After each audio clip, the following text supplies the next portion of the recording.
I woke up one morning and took 2 steps out of bed and passed out. I had 7 different infections and 104-degree fever. It took a lot of antibiotics, and about 2 weeks later, I got all the same infections all over again.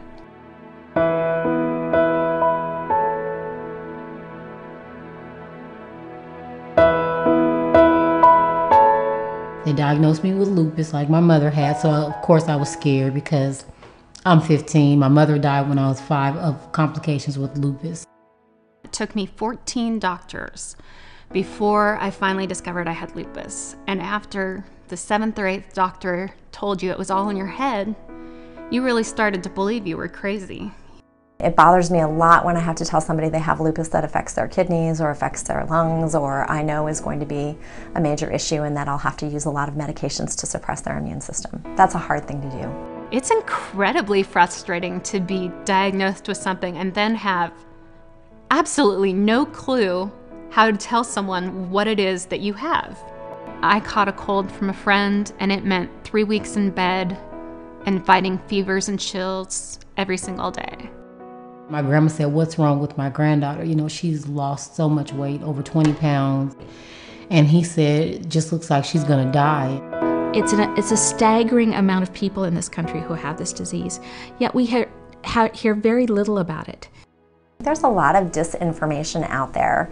A lot of people who've heard of lupus but really don't know what lupus means. In the African American community, we have a lot of people that do have lupus, and they were like me. They didn't have the money to support this all the time. They didn't have the knowledge. They didn't know what doctors to go to. You know, they were very ashamed.